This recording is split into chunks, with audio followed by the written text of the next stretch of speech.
Good afternoon, everyone. It's such an honor today to be speaking on the subject that is becoming very relevant every day. The subject today we're going to be speaking about is the case of the NSA, right?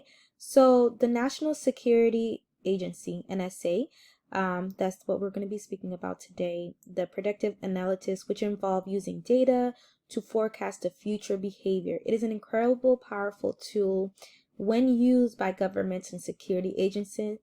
It can be very pivotal in protecting national security. However, with great power comes great responsibility.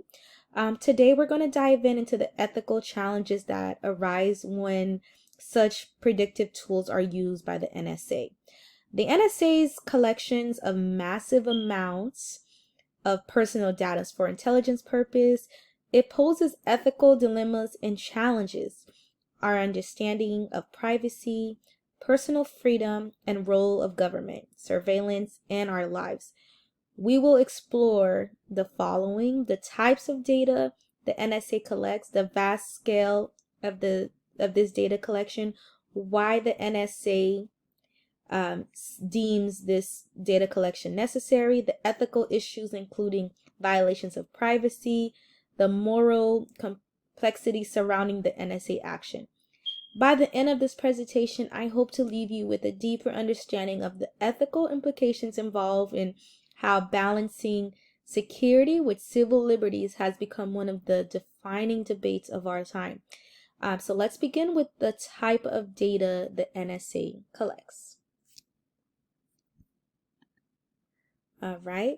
So the type of data that the NSA collects. So the National Security Agency of NSA operates as one of the most secretive and powerful government organization tasked with collecting intelligence data from various sources. These type of data is gathered include nearly every form of electronic communication imaginable. So this is ranging from emails, phone calls, social media communication, text message, and direct message videos, demographic information such as residence, age, and gender. Imagine the digital footprint we all leave behind every day. Every email you send, every phone call you make, every post on social media, it can be intercepted and monitored by the NSA. The data is not only collected, but also descripted, which means that even encrypted messages or calls may be decorated and reviewed.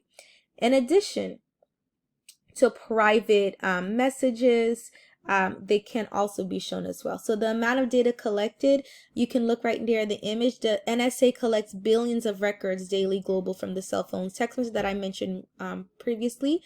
And then the image too, you can see that the surveillance, the data is not in order of exabytes or larger. This is from Shepard 2015. So you can see how much that they actually do look over you, right? In addition to the private communication, the NSA collects metadata. Metadata refers to the background data associated with communication such as time, location, and recipient of call message. Though it may seem less invasive, metadata can reveal a lot about an individual, including their habits, their social encounters, and movements. Why does the NSA collect such a vast and diverse type of data? To answer that question, we need to talk about the amount of data that is being collected, right? So to begin to understand the true scope of the NSA surveillance, we need to look at the sheer amount of data they collect. The scale is almost unfathomable. Each day, the NSA collects billions of pieces of information from all over the world. These billions of data points include communication from cell phones, email, website, and more. In fact, the volume of data is so vast that it's measured as exabytes. So to put it in perspective, one exhibit equals 1 billion gigabytes. Imagine the storage capacity needed to house all that information. So throughout the history stored in digital form. This larger scale data collection is done globally, meaning the NSA is not just focusing on US citizen, but also people from all around the world, right?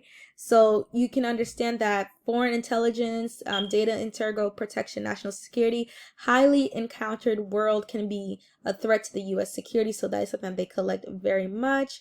The reason is today highly interconnected and globalized world threats to national security.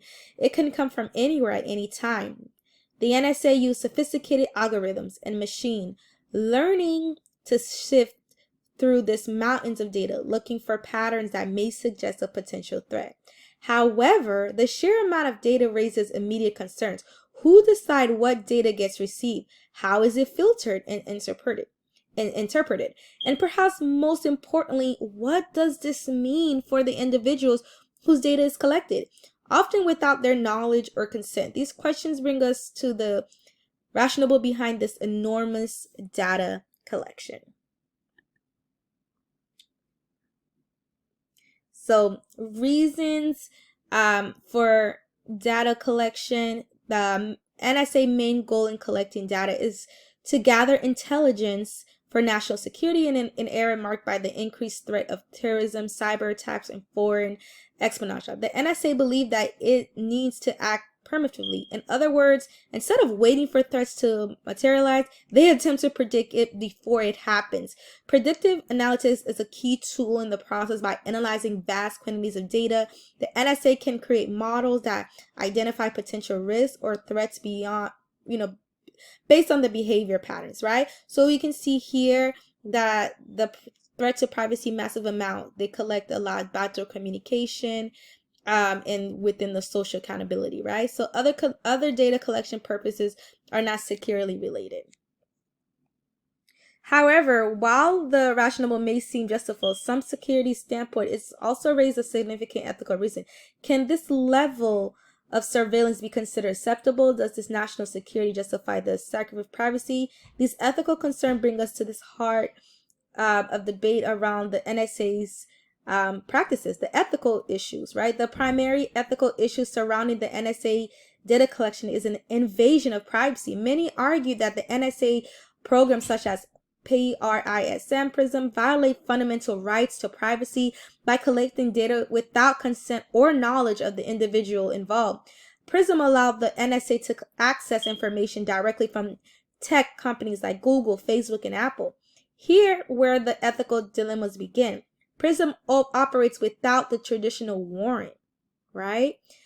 So there is no warrant. While the NSA asserts that the program is vital for identifying threats, critics argue that this sidesteps of the legal process designed to protect individual privacy.